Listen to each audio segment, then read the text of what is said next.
next project. Drentel Ashley Arthur Advertising, located in Philadelphia. A high-profile, talent-driven agency just now becoming attractive and vulnerable to acquisition. It began as Ashley and Arthur in 1947, went public in 1979, and became DAA in 1984. It is very closely held. 15% of the stock are on the open market. The remaining 85% is held by 3 individuals. Miles Drentel holds 30%, the single largest holding. This plurality was achieved in 1987 when Duncan Arthur died of a heart attack and Jack Ashley took an early retirement following a medical leave. Arthur's widow and Ashley each hold 27.5%. Drentel held them up? Well, they needed him and he knew it, so they kicked in stock from what were 3 equal shares. I assume Drentel will respond by trying to take the company private. What are his chances? Intelligence is spotty, but we do have one advantage. Michael Stedman, creative director at DAA. He's close to Drentel, and he's agreed to feed us what information he can. Questions? If Drentel gets a hold of either Arthur or Ashley's holdings... He'll have 57.5% of the issue, yes. Probability of successful acquisition? As of now, it's a coin toss.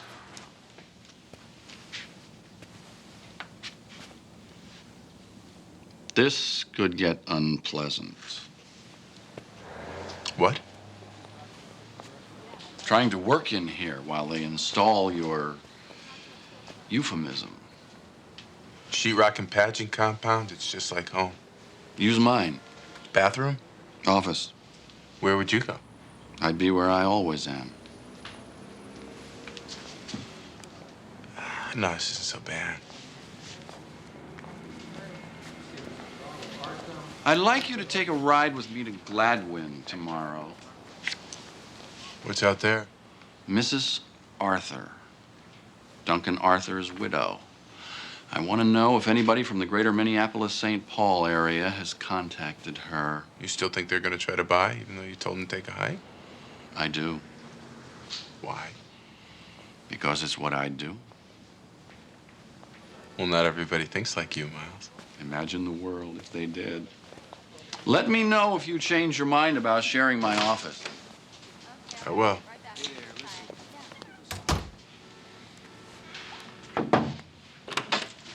You the guy getting the toilet? He wants to take Mrs. Arthur's temperature.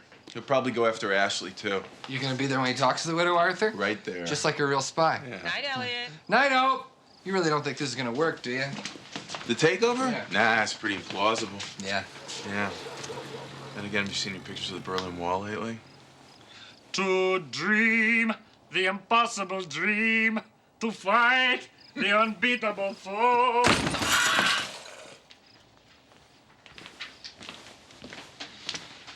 How about bed? Well, I'll wait here. You get to Derek.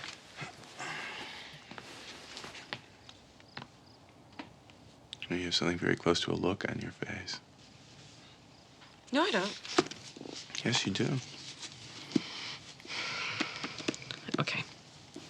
This, hostile takeover and your, relationship with Minnesota Brands while you're still at the agency, don't you think it's kind of, unethical? Maybe. Just maybe. Well, if I say the ends justify the means, then you're going to throw that book at me. That's what I'm thinking. If the takeover works and Miles leaves, then it's Elliot and me running the place. Any ethical tap dancing I do is worth that. You really hate him, don't you? Miles? I hate what he's doing to the company. What? I just don't want you to turn into Miles, that's all. It won't happen. There was a time when it might have, but we're past that now.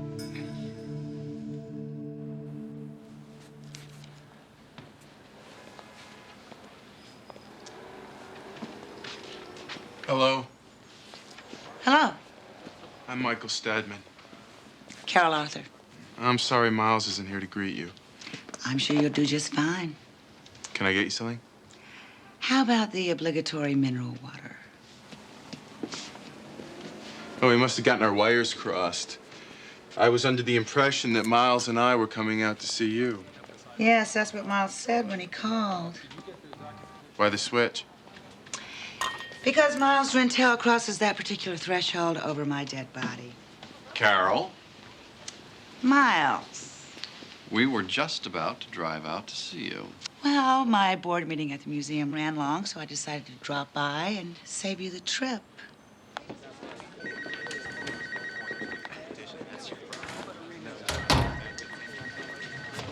It's been a true slice of heaven, Miles, getting together like this, talking about old times. I've enjoyed it no end. I'm just wondering why we did it. Oh, now, Carol, do I need a motive to call an old friend? It wouldn't have anything to do with a certain Midwestern corporation looking to expand its holdings, would it? It was worth stopping by just to see that look. Bye, boys. Wait here. Carol.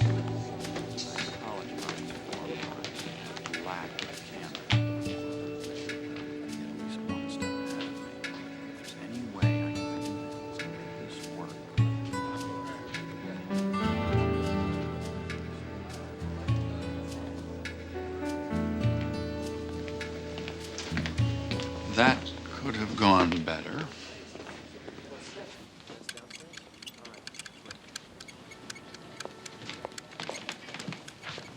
Am I late? No, I'm early. I forgot what this meeting's supposed to be about. I need your okay to sub out part of Flex Athletics. Oh, I thought we never subbed out work. We're slightly understaffed at the moment. Fine. Okay, I'll sign off on it then. Fine. Yes? Is this a bad time? It'll only take a second, but if it's a bad time, I can do it later. No, it's fine, Jennifer. Come on in.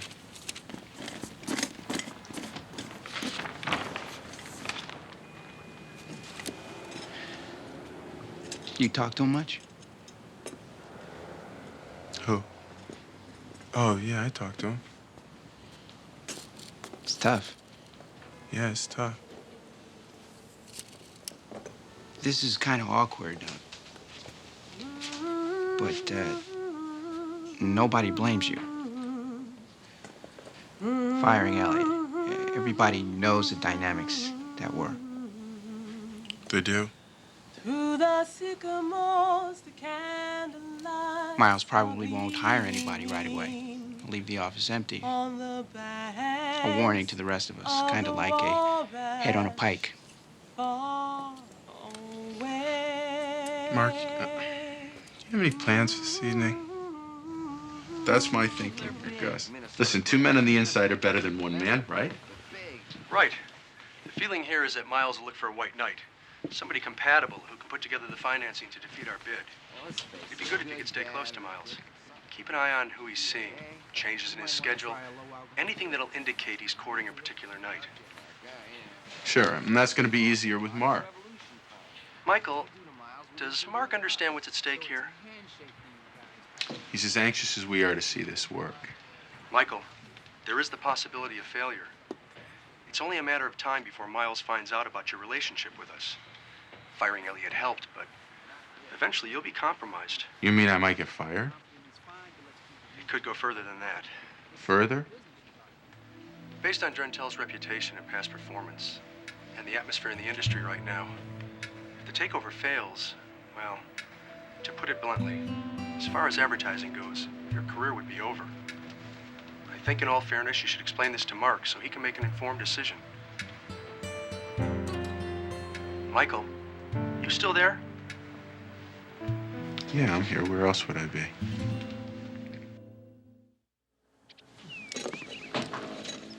Do I come over to your house and fix your drippy faucets? Oh, indulge me. It's this new thing that I've developed. Drips annoy me. They're so tentative. There. What do I owe you? Oh, $58.50 and a slice of strudel. So is this a natural interest in pipes a throwback to your affair with Mr. Goodwrench? I talked to him a few days ago. Matt, he didn't. Yeah, just as friends. We're gonna have lunch next week. As friends. Yes, as friends. I told him I thought there was something he should know. Oh. So just counting the hours? Oh, not yet. Soon. So how are you guys doing? Okay, I'm fighting the reflex with Elliot. Not looking for a job while this takeover thing runs its course. You know, I think they might be onto something.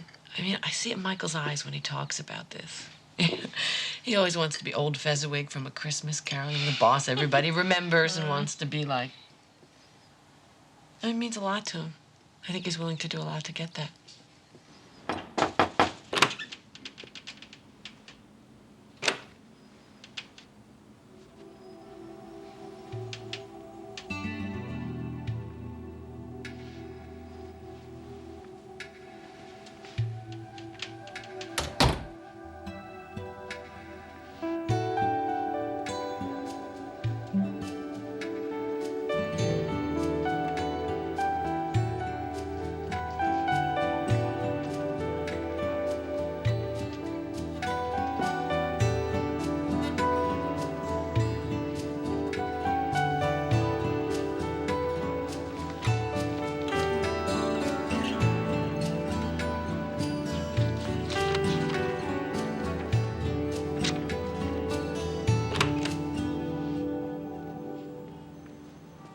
Hello.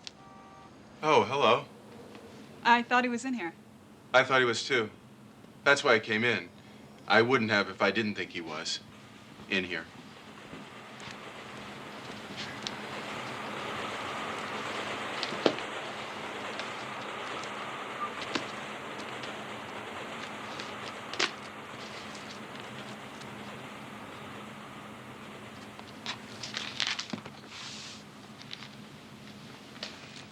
Good morning, Michael. Hi, Miles. Get Gabe Rivera for me. Is on the personal Rolodex. Right away. How are you this morning, Michael? Fine. Yourself? Glutinous with self-approbation. Is that good or bad? Good. I must admit, I allowed Mrs. Arthur's visit to level something of a chill on my outlook, but that has passed. Yes. Gabe Rivera on 04. Thank you. A moment. Gabriel, how are you? Yes, way too long. Well, enough of this gay banter. I need to discuss business. You made a prediction that has come to pass, and at a most inopportune moment. I'd like to see you today. I have to deal with this quickly. There's a clock running. Good. I'll explain when I see you. Thank you, Gabriel. I appreciate this. See you at your office.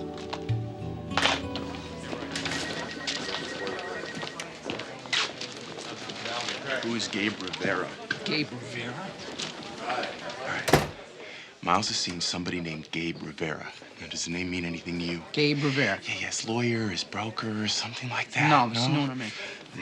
All right, he made an appointment. Somebody talked to about going private. That was obvious. Who are you calling? I call Gus Hennessy. If this Rivera guy is a money man, they'll know about it in Minnesota Brands. Minnesota Brands, may I help you? Yeah, hi. Gus Hennessy's office, please. Just a moment. He's leaving. Mr. Hennessy's office. Good Yeah, hi. Mr. Hennessy, please. This is Michael Stedman. Just a moment, please. Where is he going? I don't know. He's gonna go meet this Rivera guy, whoever that is. Mr. Stedman? Yeah. Mr. Hennessy is wondering, are you at home or at your office? What? Are you at home or at your office? I'm at my office. Just a moment, please. I'll follow him. Can't do that. How else are we going to find out where he's Mark. going? I'll call you if I can. Mr. Stedman? Yeah. Mr. Hennessy's sorry, but he can't take your call from the office. He's sorry? Perhaps you could try him later in the day. Yeah, all right.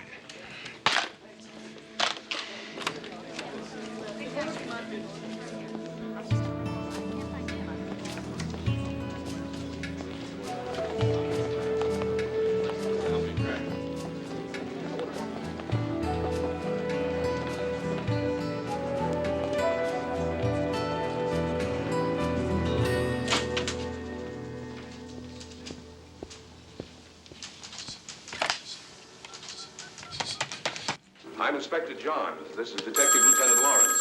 How do you do? I hope I'm happy to know you. You put up the bail for your brother? Yes. Hello? 7 Penn Plaza. Okay, I'll play. The Palmer House, Chicago. You have to go there. Chicago? No, that address. Miles is meeting somebody named Gabe Rivera. That's his office. Wait, this is about the thing. Yes. What am I supposed to do? Go to the address. Don't let Miles see you. Now, Mark was following him, so you might see him there. Mark's following Miles? Yes. Oh, cool. See if you can find out who this guy Rivera is. See if he's the White Knight. Yeah. All right, I got it. I'm gone. How we doing? Fine.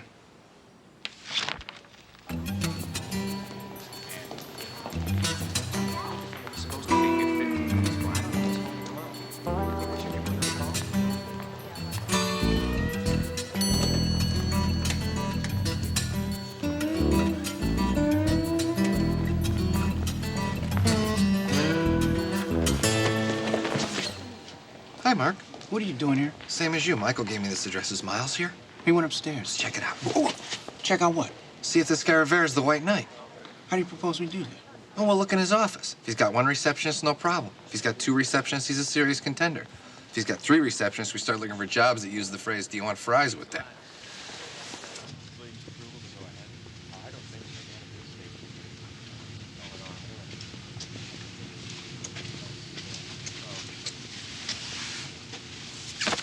Wait a second. What if Miles is in the reception room? Try to look like someone else. We're gonna need to call Mrs. Cody. She's due for an appointment. His what?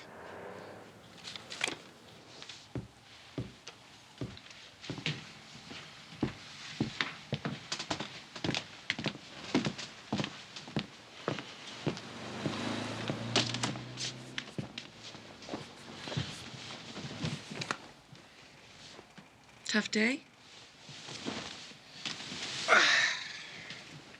Miles went to the dentist. That's nice. Was it a painful procedure? Was for me. Sneaking around, following people, trying to decipher Miles' button-down sphinx of a face. This is no way to transact commerce. It's tough playing James Bond in an Abbott and Costello world, isn't it? Yeah, I could lose my job if this thing falls through. Worse than that, I'll get the reputation of a mole, somebody who spies on their employer. And now I think I'm out of the loop with Minnesota Brands. You know, I kept trying to get Gus on the phone. I know he was ducking my calls. He sent you a package. See, it's right there in the dresser. Oh, great. More free candy bars. You know, we may end up living off this stuff if I'm not careful. Oh, you know what Elliot thought would be a good idea? Code names. He wants us all to have code names. I think his was going to be Night Train. Oh, man. So, what is it? Snap Happies or Oh My Pies? A cellular phone. Why'd they send you a telephone? Because of the possibility your office phone is being monitored, please use the enclosed for all further communications. It's scrambled. Sorry I couldn't take your calls, but I'm sure you understand. Gus. He's kidding, right? He's not kidding? Have a Snap Happy.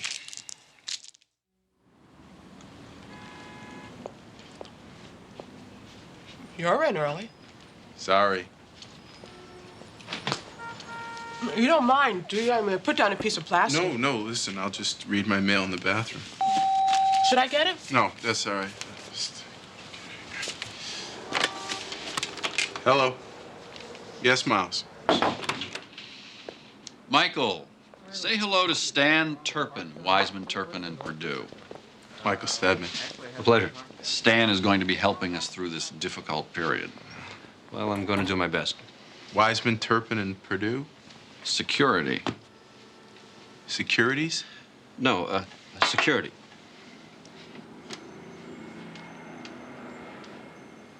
Ever seen one up close before? No. Good for you. I'm not sure. It's a polygraph. You mean a lie detector? That's a dismissive colloquial term for a very sophisticated piece of equipment. Mark, could I ask you to step into my office? Thank you. Miles. Miles, you can't be serious. Someone is attempting to pilfer this company.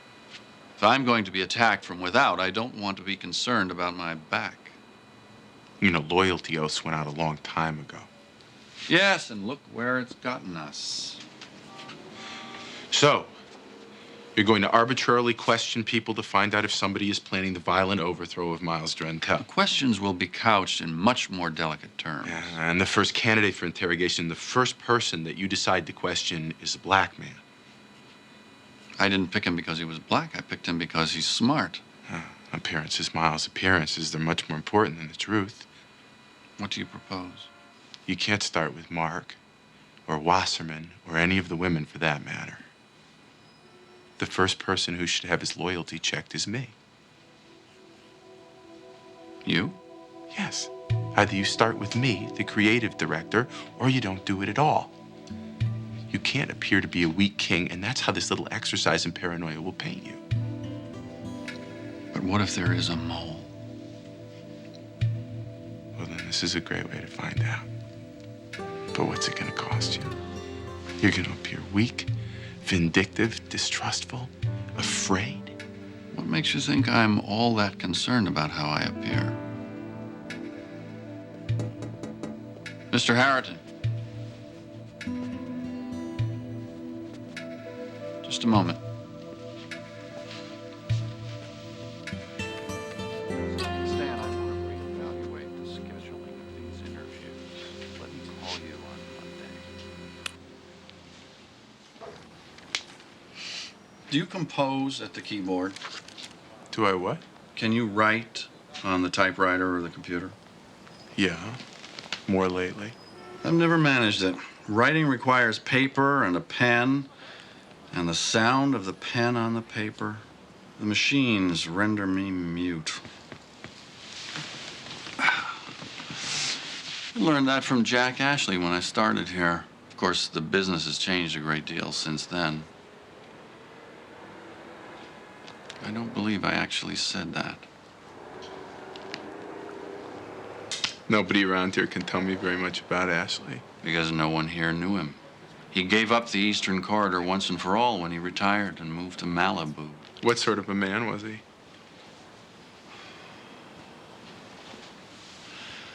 I don't think he liked me. He would refer to me in front of other people as the mortician.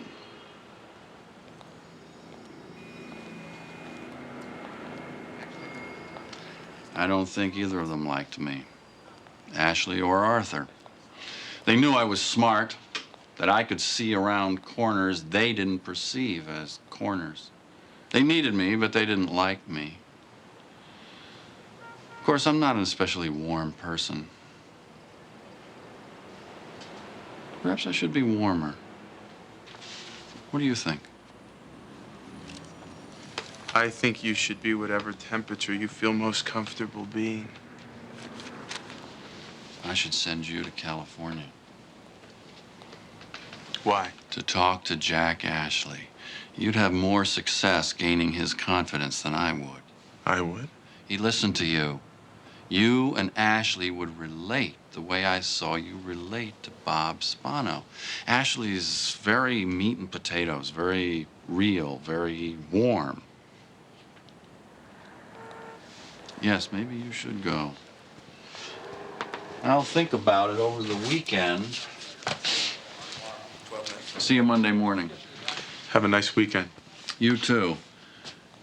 And Michael, thank you for your insight this morning. You're welcome.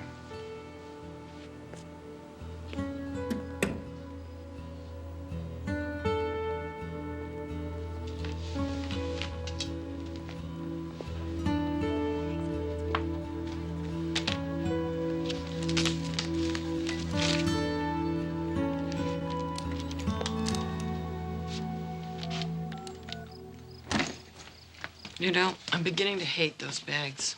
I'll be back Sunday. Well, that's fine, but why are you going? Because Bob Spano and Gus Hennessy are convinced I'm the one to talk to Jack Ashley, talk him into going with Minnesota Brands. You're breaking cover? Yeah, that's fine with me. This isn't what I thought it was gonna be like, you know. I mean, all this sneaking around, concealing things. Lying?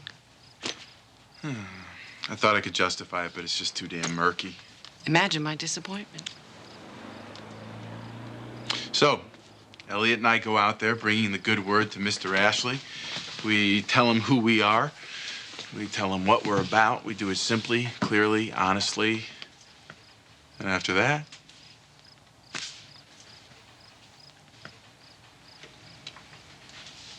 It'll be okay. I mean, whatever happens, it'll be okay.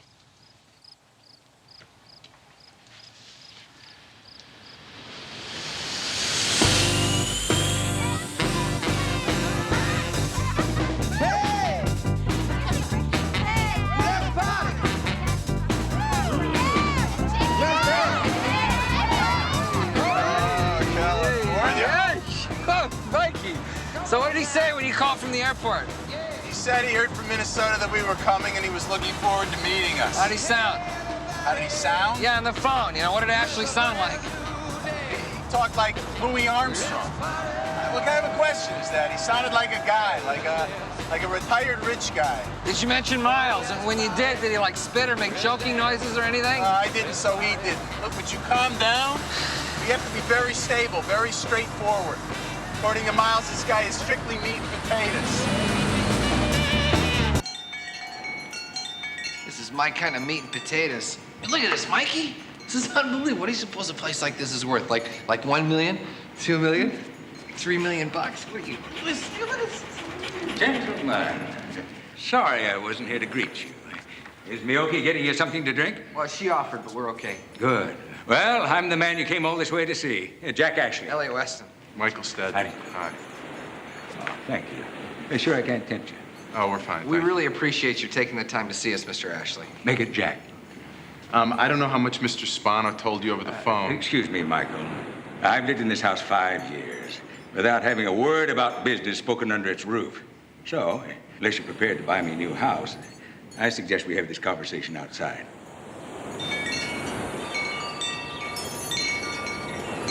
Very interested in getting involved with the communications area. A lot of different facets of it. They promised me that we would retain creative control of the agency. You'd be in charge? Elliot and I would be, yes. We had our own small shop. It wasn't that small. It was medium. So we know how to motivate creative people. We believe we can get the company back on track, and so does Minnesota Brands. Force him out, Miles. Yeah. Take over.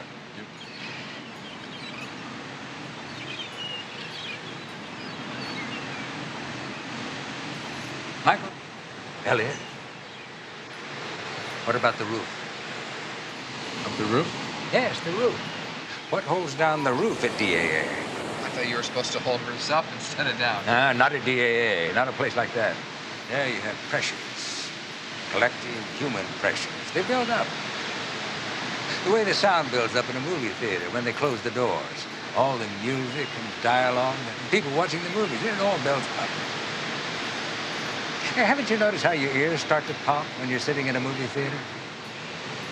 No. No? Well, it's usually we rent videos. That's why, I mean, it's been a long time. About DAA. The same thing. That's why I'm not surprised when you say there's trouble there. Way too much pressure. You don't feel any of that out here, do you? Don't feel any pressure, right? And that's because there's no roof. I told Miles, and I'll tell you, the way to save the agency, take off the roof. Oh, you mean, what he means is don't limit people. I mean, that's what... Right, I mean, don't put them under too much pressure. Right. Sure, we agree. Second there, I thought, I mean, it's going to sound crazy, but I thought you were suggesting that we literally take the roof off the building.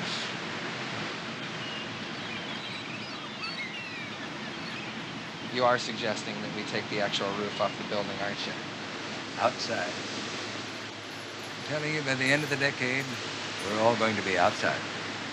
Jack, it's time for your medication. Excuse me a moment. You'll stay for the sunset, won't you?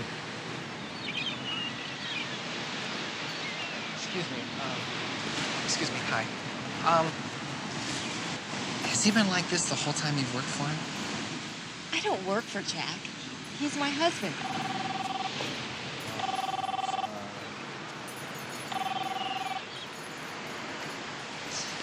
What the hell's going on, Mike? It's a setup. What? Miles set us up. Mr. Stedman, it's for you.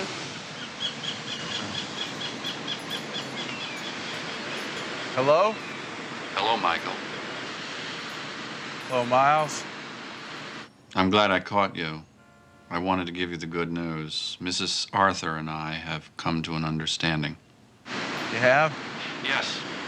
And you know what that means, don't you? Means you control over 50%. There won't be a takeover. There can't be. I thought you should be the first to know. I think we'll all sleep better now. Thanks for telling me. Oh, Michael, stop by my office Monday morning, will you? Yeah. My best to Jack.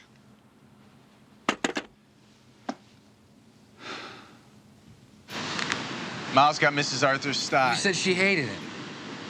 Just because you hate somebody doesn't mean you can't do business with them. Oh, yeah, Mike, you said that... You outflanked us, El. It's over. It's all over.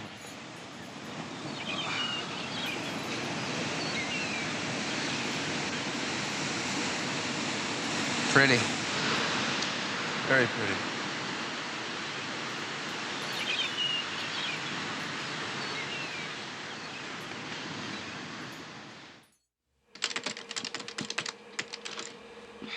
How many K's in flunky?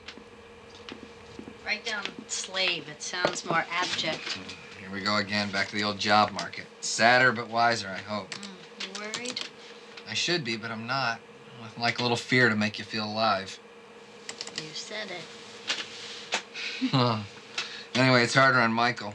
Why's that? Well, he's got to go in there and deal with Miles tomorrow. I'm already on the outside. But will Miles try to torture him publicly? I'll try. What will Michael do? I'll stand there and take it like a man. Then maybe he'll throw Miles out the window. I don't think so. The windows at the office only open 6 inches. Across the aisle from me on the plane back, there was this family. There was a mother, father, and 2 kids. One was maybe 3, and the other was a baby. I mean, he's not even a year. Well, the baby was asleep on the aisle. She was sleeping, and she rolled over right past the edge of the seat, and she fell off. Just like a doll. All sleeping limbs like a rag doll. Bang. Nobody caught her?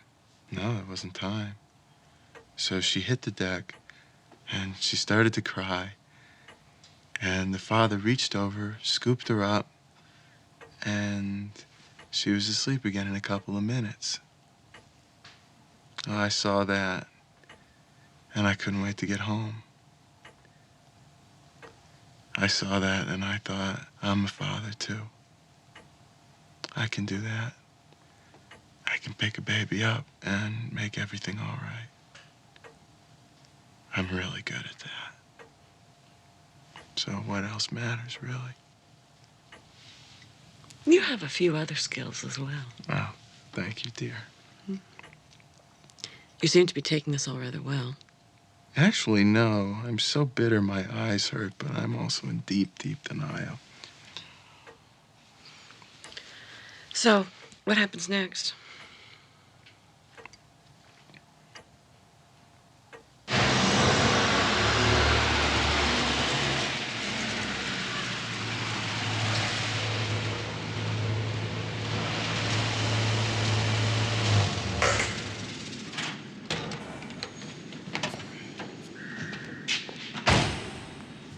Mr. Stedman? Over here, Mr. Stedman. I'm sorry about the way this played out. So am I. It was a gamble. We all knew that intellectually. But it's still a disappointment and a shock when you lose. So it just ends like that, huh? With one phone call? Oh, there were probably lots of phone calls. You were just on the wrong end of the last one. Yeah, but weren't we supposed to win? Aren't we the good guys? There weren't any good guys in this. Or bad guys, for that matter. But Miles? He's a businessman. And a very good one. But you wouldn't do business the way he does business. You wouldn't pull the tricks and double switches that I've seen him pull. Michael, I asked you to spy on him for me. Well, that was different. What we wanted was different. If we had taken over DAA, there would have been changes, yes. I wouldn't have run it the way Miles runs it. But I didn't want the company so that I could fight for the greater good. I wanted DAA because it was smart for business. And business is business. Michael, the good that we do comes out of how we do business, not the business of doing good.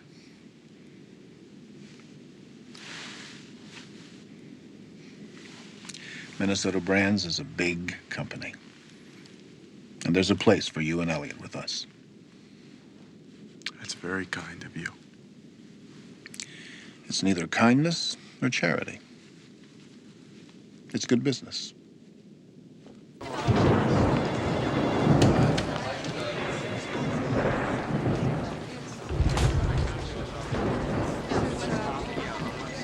Jennifer?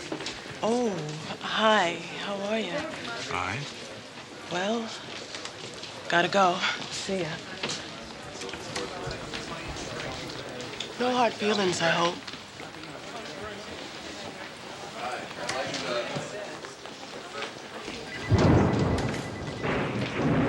She's a plumber.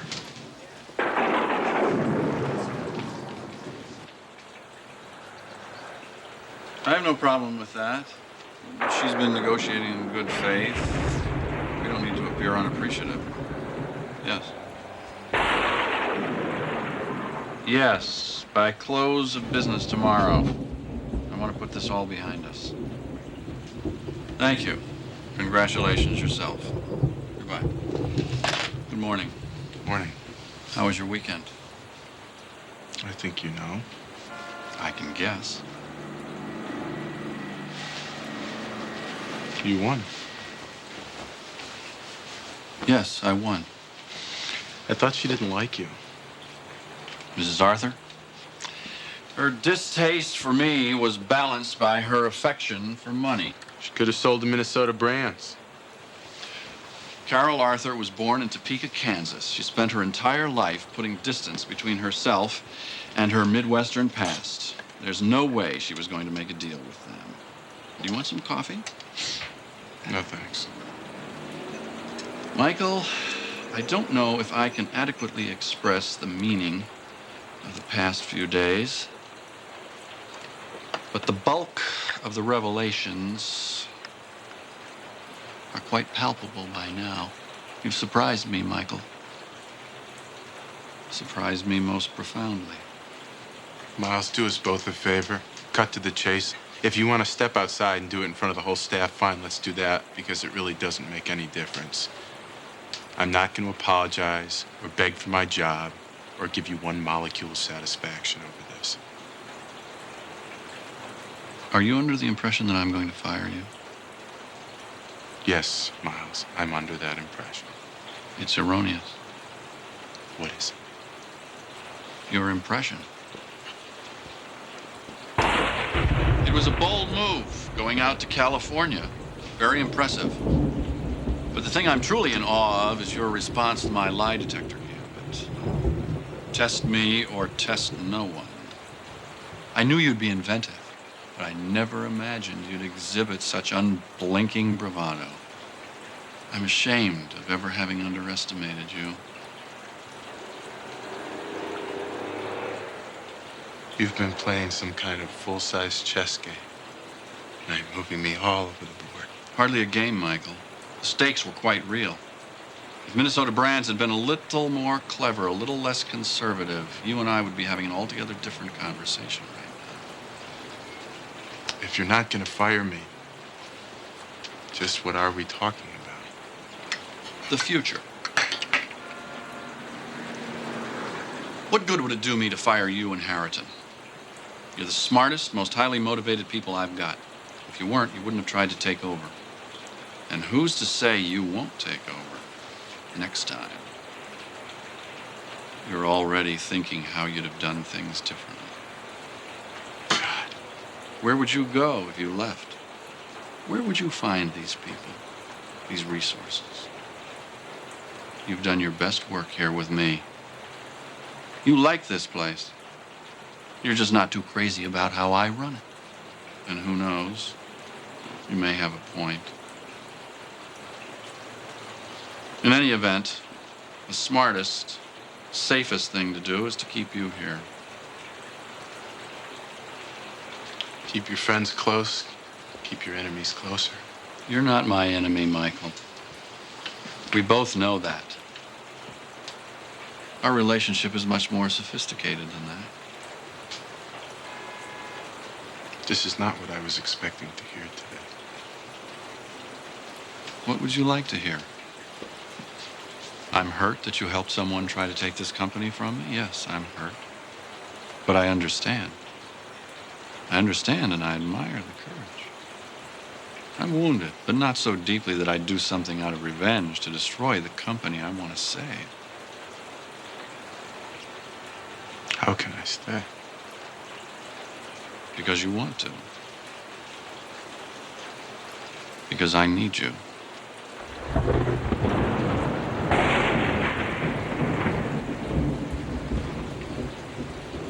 Ollie out the oxen for me. We go on. As if it had never happened. No, it happened. We both know that it happened. Yes, you're right. My mistake.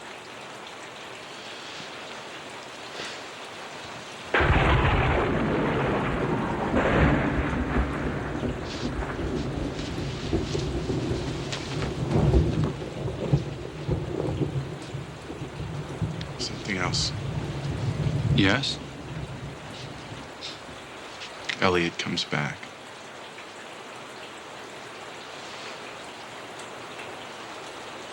Salary and perks to be determined later.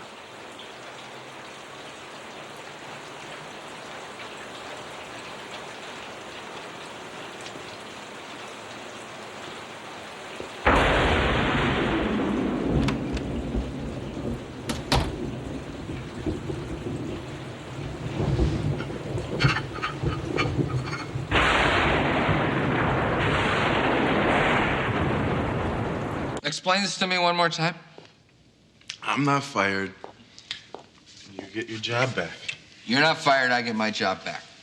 Right. Right. Excuse me, but didn't we screw up? I thought so. He must be planning something really awful, Michael. Why would he want us back? He needs us. Miles Drintel doesn't need anybody. He's self-contained, like a thing that's self-contained. He needs us. Something's going on and he needs us. Something's changing. Yeah, we should have felt that, but we were just too distracted by our own stuff. Well, there's been enough to go around. So, I guess we're stuck with each other. Looks like. Must be fate. Yeah. That or inertia. No. Almost, though. Yeah, almost. I mean, I told you from the beginning it wouldn't work. Well, listen, I agree with you completely. No, we never should have tried it. The whole affair had disaster written all over it in big neon letters. Total folly. Suicide. Painful public suicide. Imagine if it would have worked. Ay, ay, ay.